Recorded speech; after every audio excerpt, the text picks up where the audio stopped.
Hi listeners, I welcome you to Worlds Collide today. Thank you for tuning in, whether you are a new listener or a returning listener.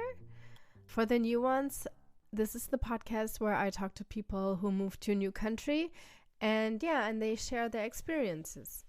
So for this episode, I talked to Usha, who moved from Mumbai in India to London, and I found her on Instagram probably through an expat hashtag, and she was kind enough to share her experiences here for you. So in this episode, the topic comes up how hard it can be sometimes, especially in the beginning or also even later when you come to a new place because of the career choices of your spouse.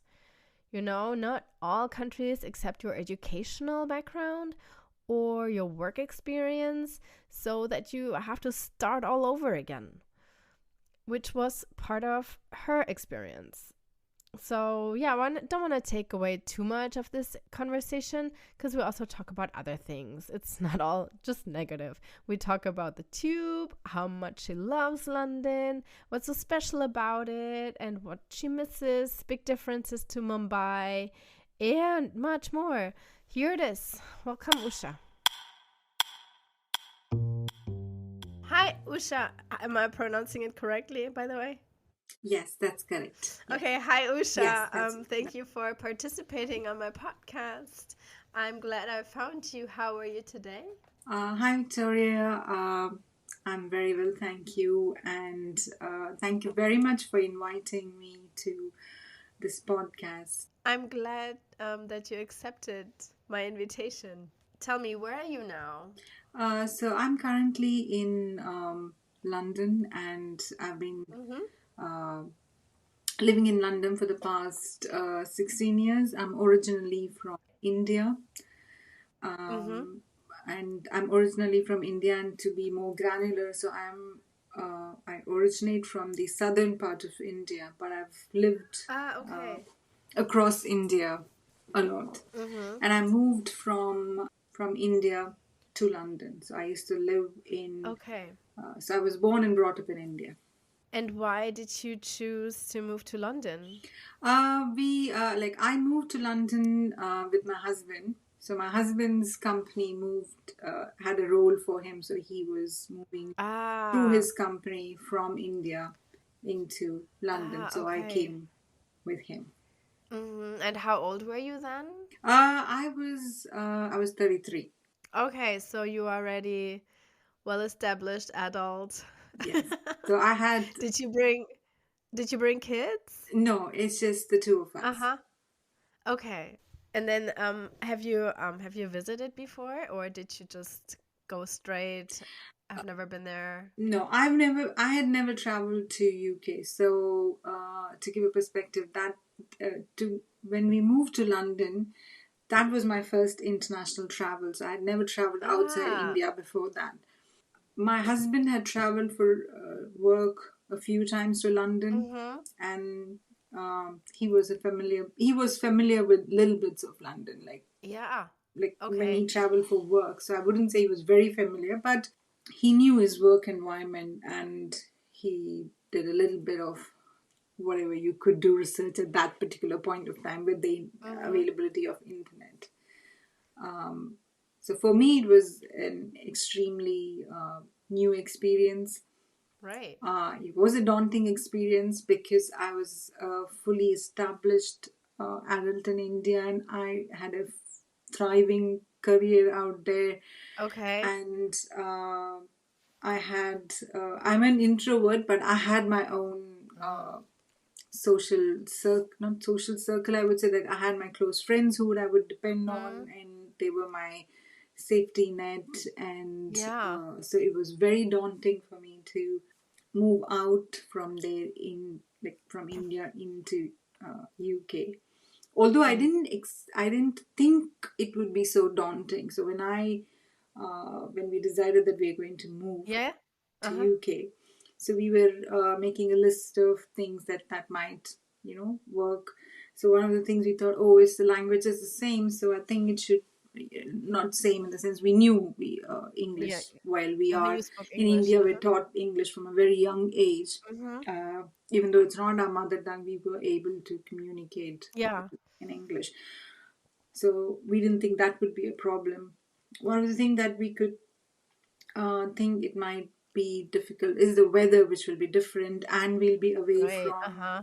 our family, and that would be challenging, we thought. And then that's what we needed to work through. And one of the things I was worried was to leave a career, thriving career behind and Mm-hmm. come here. But in my mind, I thought it'll be like I'll leave on, like, I'll resign from there. And when I come Uh-huh. here in like a couple of months, I'll find something, and then I'll, Uh-huh. like, bish bash boom, and I'll have a career here, and I'll be just back as how I was in Mumbai, and I'll be Oh, okay. okay. I think that was my naivety. I think so. That I And thought, did that happen? no, it didn't happen. Obviously, uh, when I came here, it was obviously for the first few months I was busy with setting up things, and there were, Mm-hmm. you need to find a house, and there are a lot of logistic things that I I got involved into, because my husband moved here and then he had a role, so he had to straight go into work. So I stepped into the role Mm-hmm. Ah, of where yeah. I was managing the logistics, and there were a lot of other things, getting the internet connection, finding a house, moving things, and setting things up. Yeah. Yeah. There are a lot of like little things that are involved. But being having always worked since the age of like 20, for me it was, even though there was lots to do things, I found that I missed my uh, career. And then I started looking for Yeah. a Okay. role. One of the things is that the experience that I had in India was not recognized, even though it was with multinational companies and it was well Mm-hmm. known companies. Oh, I So see. that was a shock to me. And I have to say that I don't think it works the same way now. I think in the past 16 years, I think the companies have started understanding that the spouses who come along with their husbands Yeah. and their partners carry their Uh-huh. own, like, there is a work pool that they can explore over there. But I think when I came, that was not Yeah. there. And that was a major challenge for me, and I still feel sometimes that Yeah. that what do you call it, like, it still hurts a bit, saying that I had to restart my career all Mm-hmm. over again. Okay. So what was it? What was it? What you did before? I used to work in a bank, but it was a specific niche field that I used to work Uh-huh. in a Okay. bank. And over the Okay. years I had worked through, and I had reached a specific level, uh, Sure. and then when I came here I had to restart again. But also one of the things is that is the work, the niche work that in bank industry that I do was not in London. It was there in Manchester or in Birmingham or somewhere else. So that would Ah, mean that okay. if I pursue that, then I'll have Then to you move would. away from my husband, and Mm, we would right. be away from each other. That's like then you're like even like lonelier, Yes, kinda, yeah, right? yeah, Yes. yeah. And when you first moved, did you think it was just temporary? Initially, when we moved, we did think that we will be here for like 3-4 years, and then we would go back Uh-huh. to India. But Yeah. I think over the years, like at least with, when we reached 4 to 5 years, I think we had got used to the rhythm of the life in London. And Mm-hmm. so one of the things understood when I moved to London was change does not come very easy to me. So Mm-hmm. in that sense, we were here, like when we decided that we will be here in UK. If it meant that we went back to India, there'll be again a lot of changes if we went from Yeah. here to back Yeah. there. And then we had a career, we had things that like we had a social circle again. We had a few, like friends and things Right. that worked for us. So it didn't. Uh-huh. And I have to say that I had fallen in love with London. I must say that I love London with all my heart. Uh-huh. Okay. So Uh-huh. um, it would have been difficult for us to move back to India. Okay. So it was. And then and then did you decide just to give it a few more years, or did you then decide you want to stay forever, or? We thought, okay, we'll stay here. We'll stay for a couple of more years. I think now we've reached a stage where we think that we'll be here. You will stay, yeah. Yeah. Yeah.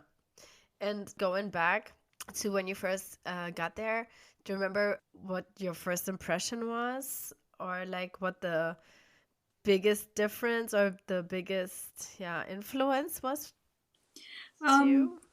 if I were to give the first impressions, obviously I was very starry-eyed. Like when I was moving from Mumbai to London, I was looked like I was like I would say starry-eyed, like because I was Uh-huh. in going to be seeing like living in London, and it has got plethora of activities. It's got museums. It's got West End. You have name it, the things that you want to do. You You have the queen. I mean, yeah, like you all have the Queen. Like the royals, you know. you have drama. So Yeah. so in the sense, you could like London, you could find the activity, or you could find the interest or the niche that you want to do. You could find in Yeah. London. But I must say that London is like, what do you say, is a very hard nut to crack. It's like it's got a very hard shell around it, so you have to break the shell to find its Mm. core. Once you have done that, you will fall in love with it, and London will equally fall in, like it'll embrace you. But to reach that was a journey. So it didn't happen in overnight. In when I moved, the first impressions was, obviously I moved during when it was just about to start autumn, when it was September, so the daylight would go very very Okay. quickly. So yeah, the weather's like it's turning cold. The cold didn't bother me so much as the light going in much quickly. And the other thing I noticed is Uh-huh. which which I think which was a natural shock to the body was uh, the noise. London by any way is not a quiet place. It's quite noisy. But if you compare it with a place like India, India is it's vibrant. It's cacophony of like sound, sights, and smell. One of the things that I could like when we used to live in Mumbai, we used to be in a flat, and I used to work very long hours as well. But at the same time, there were times like when my husband was traveling, or I was traveling for work, or I was on my own. But you would never Hmm. feel alone because there would be like constant noise around you. I imagine that because I mean, I think isn't Mumbai a lot bigger too than London? Yes, but I think it's the way. Also, it's the nature, the way I think India functions as well. Like, for instance, Okay. I remember in Mumbai being like, for instance, in the night, you could still in the evenings you can hear kids playing cricket Right. uh, Okay. on the ground floor, or you could still hear the elevator doors being open and shut, and you could hear the Uh-huh. clanging of pots and things. And Okay. And in London, so it's yeah, just London is absolutely quiet. It's oh. after like especially if I were to think about the residential area, so we are not Yeah. talking about city. So you're in city after work, you come back home, and then come to your apartment, you open the door, and then once you shut the door of your apartment, it is absolutely quiet. Oh, The only okay. noise probably you would hear is, the occasional cars going by. Okay, yeah. So it feels like super small town, quiet. Yeah, Okay, I got it now.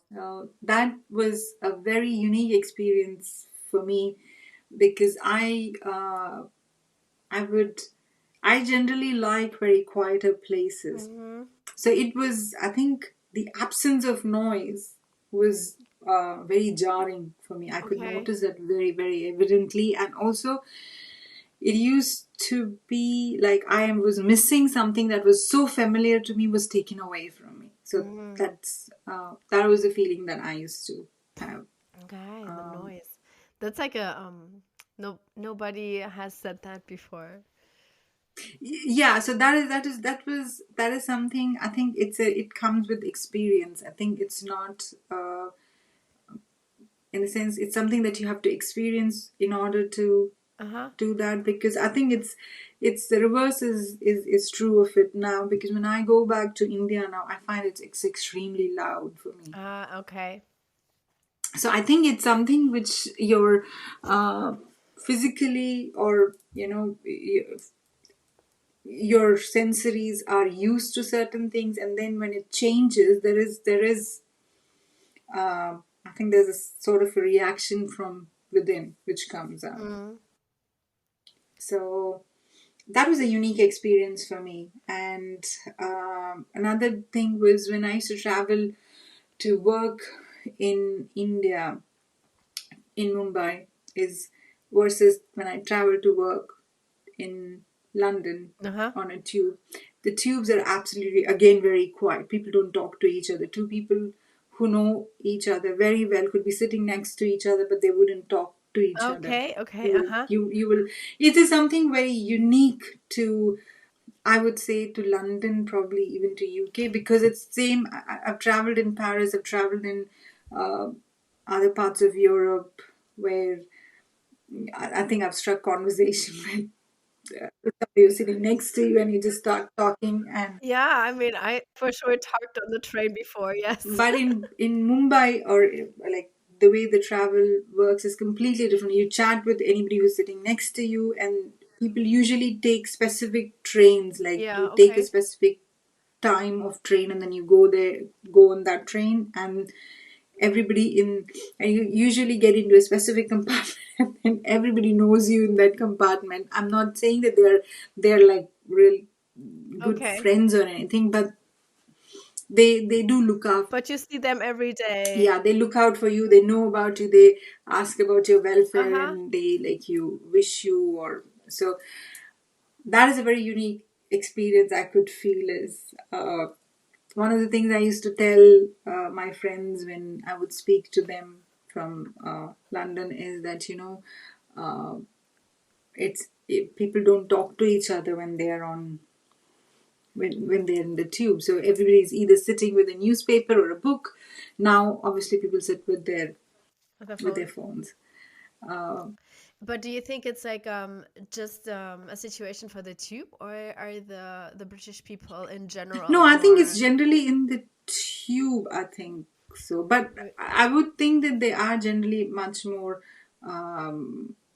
Milder or quieter in the in that sense, but I would yeah. say that, for instance, in the evening after work, if you go to there's another culture which I was introduced in UK is after work drink. So Yeah. on a Of Friday, course. which I was never used to before. So after work drink, so people do talk there, Oh, like yes, and with they're very loud when they have yeah, the drinks, right? that's a completely different Yeah. way of life altogether, which is polar opposite to when you go on a Yeah. tube. So Okay. uh, I think that was very unique uh, uh, for me. Like as in Hmm. like now, probably I'm part of the same culture, but at that time, as an outsider, for me to watch that was very very very unique for me. Right, right. Yeah, and also like I think uh, uh, for after work drinks are was something where I had to learn to navigate it because it's not something that I'm used to. But then you have to, at the work, you have to learn. I found that there are alternate ways, like you could have like work lunches, which I Mm. was which I was more comfortable with. Do you remember though how long it took you to find the job back then to start working? It took a few months for me to find a role, but those roles were not what I want. Like they were not like for like. So I had to literally restart my career from the bottom. Yeah, and I imagine it was hard to accept. It was very hard to accept. It was Uh, something which I couldn't like discuss with anybody. There was not like I didn't have anybody to. Obviously, I could to, tell my husband who would understand right. that, but it is very harsh reality. But at the same time, it's very very hard on you, and it does take a toll on Yeah. you. So I don't. It was very hard on me, and I think I had it. Like when I started making acquaintances and friends Hmm. within London, so I did make friends through that, the difficulty that we are going through as an accompanying spouse regarding Mm. work. So I did find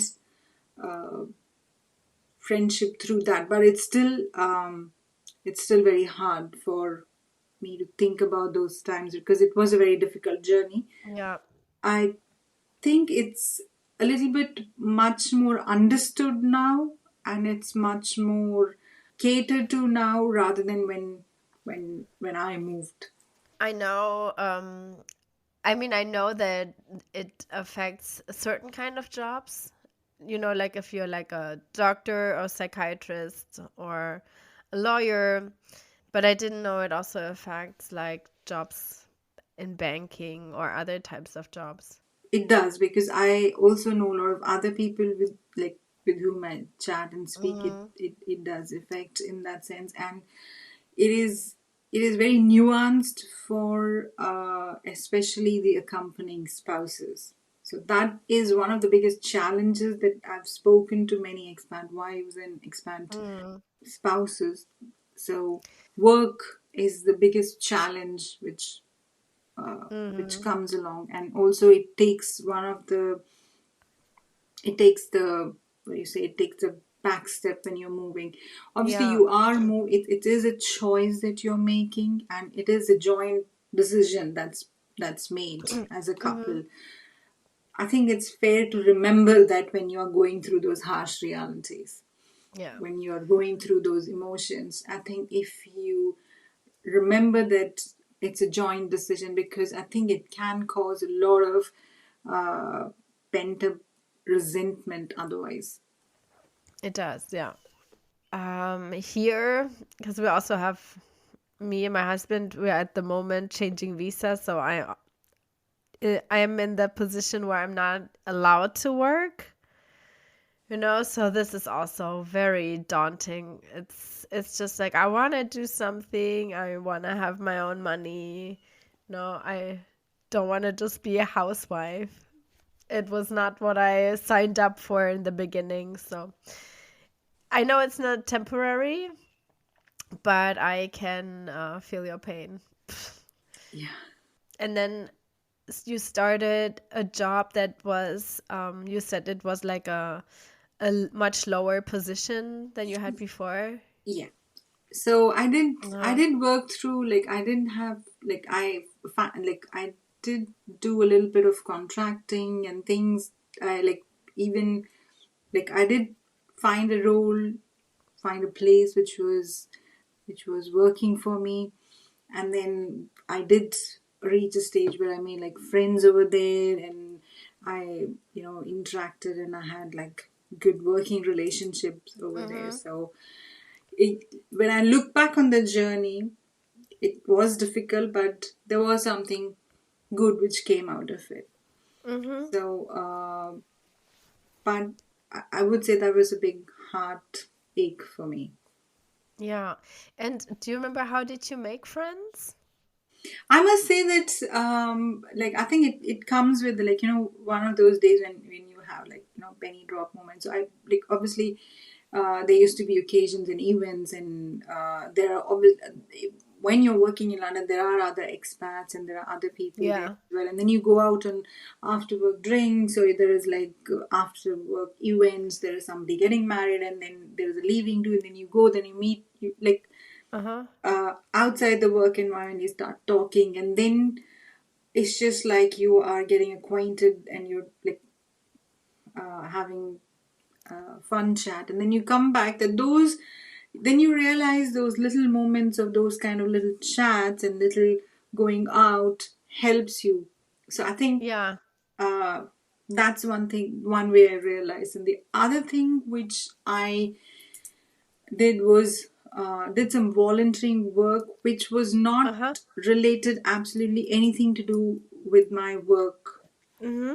and that helped me quite a lot as well, because that was like that volunteering was something to do with historical houses and things like that, where you go and Uh-huh. uh, volunteer at one of the houses. You meet people from all walks of life. You meet Uh-huh. people from globally, and that helped me quite a lot, because Mm-hmm. I would talk to people, I would have a chat, and that experience in itself actually boosted my confidence. I would say that, because I would talk to Okay. people, it's not that the intention was not to make friends, but the intention was to just to go out and talk to people. And other ways in an expat life, Yeah. when you have so many things that is coming along, there is a tendency that you try to retreat in. And I'm also an introvert, so I don't do a lot of Yeah. social Mm-hmm. gatherings and things. So it sends you, like, it makes you retreat even more.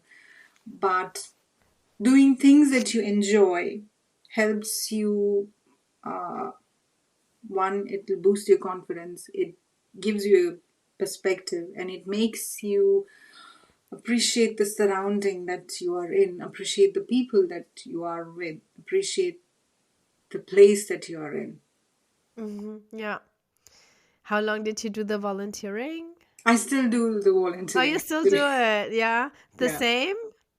Yes, I actually do a couple of more volunteering as well. And also, to add on to that, I've actually moved away from corporate life, which I did Ah, last okay. year. So, in the sense that the thing that which gave me the most, what do you say there, which is the most challenging for me, um, as a journey in the 16 years, uh, I walked away from that from last year, saying that, like, Uh-huh. I've done that.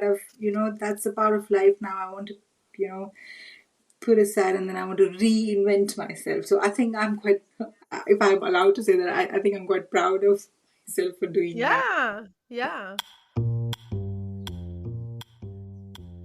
How often do you go back to India? We still have family over there, so, and Uh-huh. I still have a lot of friends over there whom I meet regularly. So we do go there every 2 years or every year Okay. sometimes. Yeah, it's like similar to us. At the moment we go every year, but I'm already kind of over it. Going, I mean, not because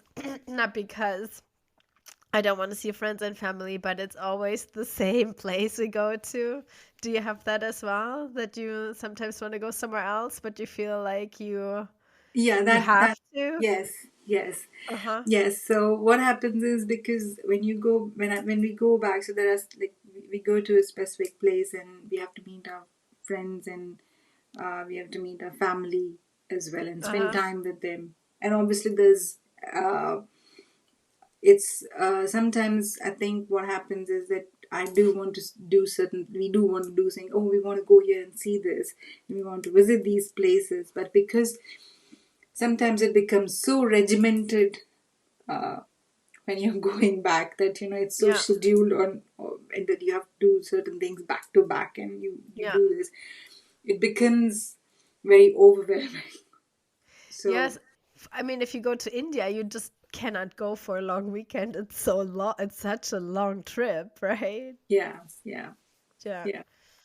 yeah. So now you've been there for such a long time. Is there still something that is kind of frustrating to you, like in terms of a different culture, or is something that it's hard for you to get used to? Because I've lived now here for such a long time, I don't think there's anything that comes as it's very hard. But one thing I have understood, or like when I feel that is, I think sometimes I do still like feel that I'm regarded as an outsider, even though like Mm. I've lived here for 16 years, and but I work through that, and I Hmm. because to me, like when I say that this like I've made London as my home and view London as my home, so I just work through that. But I think it is also sometimes it's just one of those things which comes back as an expat, this thing, expat life, where you I think start thinking about what ifs as well. Mm. Yeah. So it's it's learning to train your brain not to do that, because sometimes nothing comes out of those what ifs. You just keep pondering on with that. But one of the things that I struggle, another thing that I struggle with understanding how the medical system works, and I think sometimes even now I struggle The with that, medical. because the medical system in India is completely different. Yes, it's paid in India, and it does cost you a bit, but Hmm. there is a way of ease in accessing it, and it's very quick to access that. Uh-huh. But the way the medical system here in UK it works is it works in a specific way, and to learn that uh, was a task, Yeah. and it does really very good work. And obviously in COVID times and all those things, we like NHS did like a lot of good work, but it's still sometimes I struggle to understand that. Do you have an example? I think, for instance, to access some medical services, it takes quite a time. I think I remember when we had just moved here, and I got an eye infection, Mm-hmm. um, and it over the over the day it started to get worse, and then Uh-huh. if I were to compare that with India, I would have been able to go in like in within hours, and I would have been seen by an Yeah, by a eye doctor. specialist, and it Uh-huh. would have been done. But it took a very long time for me. We went to a walk-in clinic, and the walk-in clinic, obviously because it's related to eye, they had to send me to another place. So then we went into an emergency which was specifically for an eye emergency, and we sat there, I think, very late. We were there till 2 o'clock in the night, and then Uh-huh. somebody saw us, and then they prescribed the medicine. I think by the time they saw me, I think my eye infection had got really very worse, Okay. and then they saw me, and obviously they treated me. But this is how it works, because that's, it's one of the systems that you learn to understand, and that's how the Okay. system works. So it's because I was not used to this that I used to frustrate me. I get And it. Yeah. because I've had similar experiences where in India it was either, like one of our parents who had something, and then we had to take them to an like urgently somewhere, and then we would be able to see somebody like in a couple of hours. Mm. It'll When I say couple of hours, in the couple of hours it'll be like they would have been taken care of, and they would have been given some medicine, or Mm. so that Yeah. was something uh, which was new to me. You kind of already mentioned it. Would you, though, consider moving back? Not at the moment. Maybe later in life, or I wouldn't think so. I wouldn't think so. okay, But the only thing is, okay, when I'm saying is, I don't know.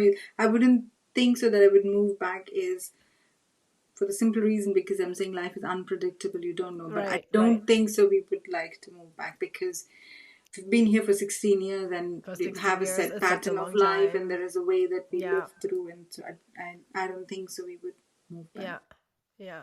And but is there something that you really miss? Oh yes, I definitely miss. Obviously, I miss my friends. I miss Uh-huh. uh, food of India, and Okay. I am not a big foodie, but that's another thing which I learned is that I really missed. I really still miss the food of India quite a lot, But and but even it's so present in, especially in London, I imagine. even Because even in, like even now because I think what I mean is there are certain nuances that is there in home cooking yeah, which uh-huh. you because the restaurant the food that you get in restaurant is usually very different to the food that you Ah, yeah, have at at home. home. And also because in India it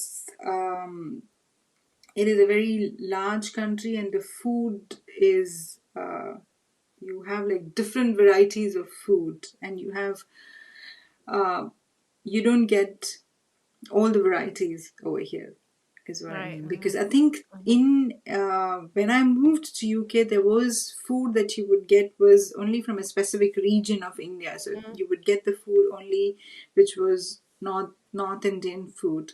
Now you do get like other specific foods, Uh-huh. but it's a very there is food in India is like very vibrant and very different from one region to another. So if I were to equate it like uh, India is like like Europe, and there is like each part has its own Right. different cuisine. It has its own Yeah. language. It has its own different culture. So Yeah. that is one part of India which I used to absolutely love. Is that Mm-hmm. you have so many mixed variety of culture, language, Uh-huh. and they all would live together. And I could I could take a train and then go a couple of hours and then I'll Uh-huh. be into a different culture and different I can experience different language. So that's something that I really love about India and that's something I Mm-hmm. really miss about India. Yeah. What about how do you like the English food? I actually love the pub food of The pub food, England. uh-huh. So Yeah. like And mashed potatoes and bangers and uh, I'm a vegetarian, so I wouldn't. yeah. I don't eat bangers, but Yeah, I but do have like that is one thing I really love about London is that vegetarian food oh, it's is everywhere. available Mm-hmm. so easily and it's such a tasty food as well. And pubs cater to vegetarian food really, really, really Right. very well. And I've been to like different pubs and I've gone and said, "Oh, I'm vegetarian." They have made like very nice food specifically that is catered for me. So Oh, I sweet. really love pub food and uh, like especially like the if you go on a weekend or something where you have it's a completely like a family atmosphere and it's very nice. And I obviously like chips and mushy peas, which are specific to Oh, UK. mushy peas. I haven't heard of that. So it's like mashed potatoes, but just Yeah, but mashed it's peas. and peas. So it's like usually it's like peas just completely mashed, and then you have sometimes they put mint on it, and it's got a very nice taste. I like mushy Yeah, peas. no. I just asked because I mean Indian food is obviously famous for all its spices and flavors, and I think of English food is more of the opposite. Yeah, yeah, it is. It is. It is. Yeah, but I'm glad you like it. What do I like English food? Shortbread. Yeah, shortbread is good, and also I like one of the things I really like about is the cakes and the tea. So the Of course, tea, right. Do you do tea time now? Yes, I do. I do sometimes. Yes, I actually like afternoon tea, and I like the Victoria sponge cake. I know it's not healthy, but Well, it uh, doesn't matter yeah, as long as it tastes good. yeah. So I love the cakes, and another thing actually, like when you go to pubs, they have these specific desserts, and especially I think there is a dessert called sticky toffee pudding, and Yeah, I know. Uh-huh. Is so it like that banoffee pie? I'm not. Similar? It's different to banoffee pie, I would say, but it's very unique to UK pubs where you get sticky Okay. toffee pudding. I'll Google it later and then I will make it myself. It's very yum, and it's like Oh, yeah. It's good it'll for the put you in a good hips, mood. right? Yeah. Okay, so my other question was what do you really like and besides food? Besides about India or in London? No, about like London or the UK. About UK, one of the things I love the countryside, the you know, and within London, I love the architecture. It has a perfect Mm-hmm. mix of new and old, and it's cosmopolitan. And when you think about food, you have such a wonderful food Mm-hmm. culture and scene in London. Is that you could, I think you're spoiled for choices. You could get Turkish food, you could get Japanese, you could get Egyptian, and I remember when I used to work, we used to go to Spitalfield Market, and the market would have like different uh, cuisines of the world, and you could choose, and then you could eat. So I think that is something that I love about London. It's quirky, it's eclectic. You want to go to have a wonderful, like have a fine dining experience. You could go to any of the Michelin star restaurant, or you could go to Shard, So have a yeah. food with like with absolutely wonderful views. Or if you want to have, you go to street food. You could go to Camden Town, and you have all these eclectic things that are there, or you could go to Covent Garden, uh, and I just love the activities that are available in London. There's museums, I could just suddenly decide that, oh, I want to go, and I want to see the Impressionist collection, or I just want to see something, or there's this exhibition going on, I want to go there. And that's something that I absolutely love about London. Like, Mm-hmm. you could, Yeah, or you if you want can to go do to everything, movies, right? or you want to see a musical, or anything, like there's anything about you can decide, and whatever chooses, wherever your interest lies, you could go there. And Yeah. uh, one of the things we like as often to do is go out on walks. It's like within London, there are so many these walking routes, and they are not on the road, they're inside the woods, and they're absolutely beautiful. And then you're walking through that, and you can forget that you're in you're in London. Mm-hmm. The apartments in London or also the houses that are a little bit further outside of London, they're really small. And how was it like that for you as well in Mumbai that Because you lived? Mumbai is a city, I think I was used to the apartments and the size how it Uh-huh, was, okay. but I must say the Mumbai apartment was slightly larger.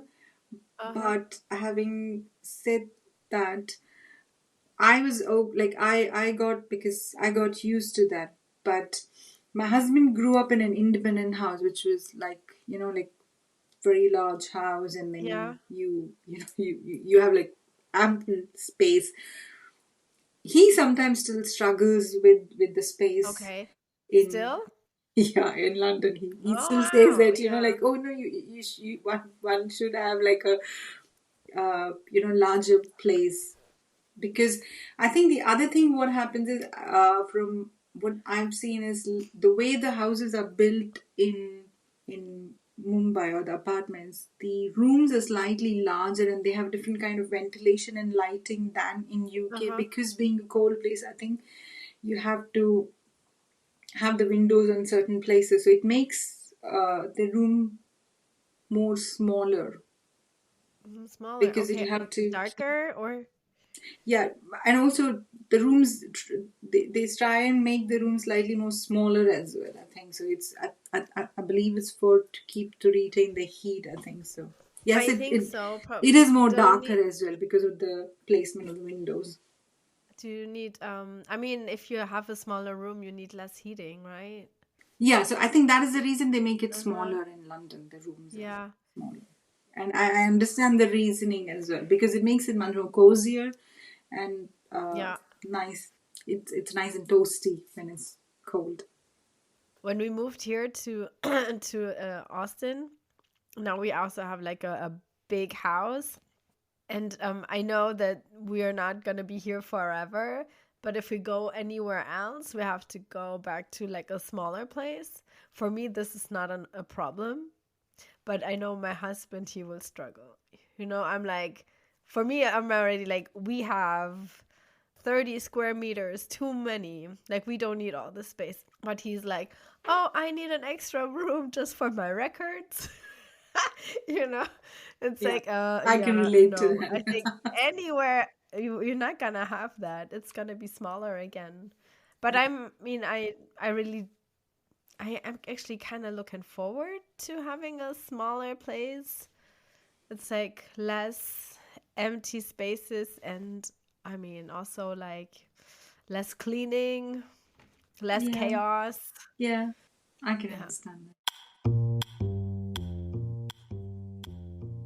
Thank you for your time. Thanks for being on my podcast. that. That was Thank you fun. very much. Thank you for sharing. Thank you very much for inviting me. It's always, Yeah. I was very pleased that you invited me and I could, I'm glad that I could share some of my experience. It probably would help somebody else. Yeah, no. In the beginning it's always the hardest, and also like if you have to step back, do a few steps back in your career. And would you still say you're like an expat now after so many years? That's what I sometimes think. I don't think so. I'm an expat any longer because I think I am a local of London. So Yeah, uh, yeah. it I'm is I'm also like not sure. I mean, like I'm already here, not in Texas, but in the US for I think it's almost 12 years. So I'm like, I mean, even when I came, I'm like, I'm not an expat. I'm probably gonna stay, so I'm probably more like an immigrant, I guess. But I yeah, never yeah. know really what the difference is. An expat is with plans to move back, or just if you go for a short time, or Yeah, I think there's always, I think expat is somebody who move back, but there's always up to debate on these things. And immigrant is somebody who immigrates from their place, from their home country, and they move over yeah. here. So probably then I am an immigrant, and I also think uh, I'm a local to London. Yeah, because like I feel, I mean, I don't want to sound negative, but I feel the word immigrant always has this negative. Cuz like usually, True. it's always like people who strive for like a better life than they leave behind, but I mean, if you come True. from like a good background, then that's not always the case, right? True. True. I It agree. sounds like you had a good life in Mumbai, you had a good career, you had Yes. none of that was like a reason to go to the UK. Yeah. True. True. Yeah. Yeah. Yeah. And for me it's as well, it's like I am from a wealthy country. There was like all the security I had. There was no reason for me to leave the country. I just wanted to, and no other reason. Yeah, yeah, yeah, and it's also comes moving when you move from one country to another country. Yes, it has its own challenges and it has its own heartaches. I do think that it has uh, the 16 years or whatever the experience that came through has helped in personal growth as well. I do not think that like walking away from a corporate career, which I built so hard, with all my heart, is something that I think is a personal growth, and which came through when I moved out, and then of all the experiences. And also I think as a human being have grown, as a couple we have grown and learned from our experiences. It has helped us be more close to each other. It's like be more loving and patient towards each other. So I think it's got its own advantages, and it has its own things which comes with the moving from one country to another country. Right. These are good words to come to an end. All right. All right.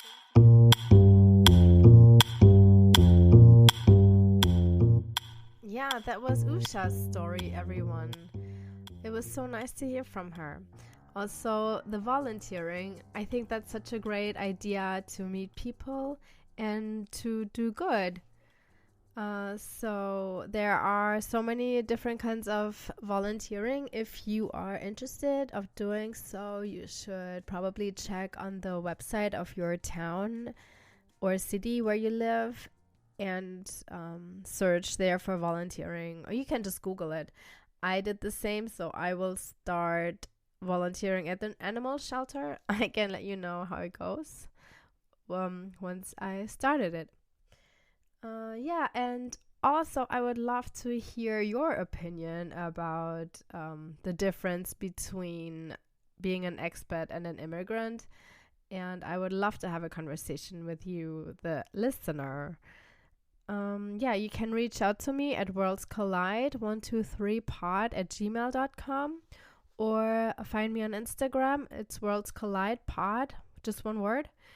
And yeah, please write me. And also, if you want to be a guest on my show, please reach out to me. I'm excited to hear your story. And as always, if you like this podcast, then please leave it a 5-star review on wherever you listen to podcasts. That would be so appreciated. And yeah, until then, I hope you tune in again next week. See you soon. Bye bye.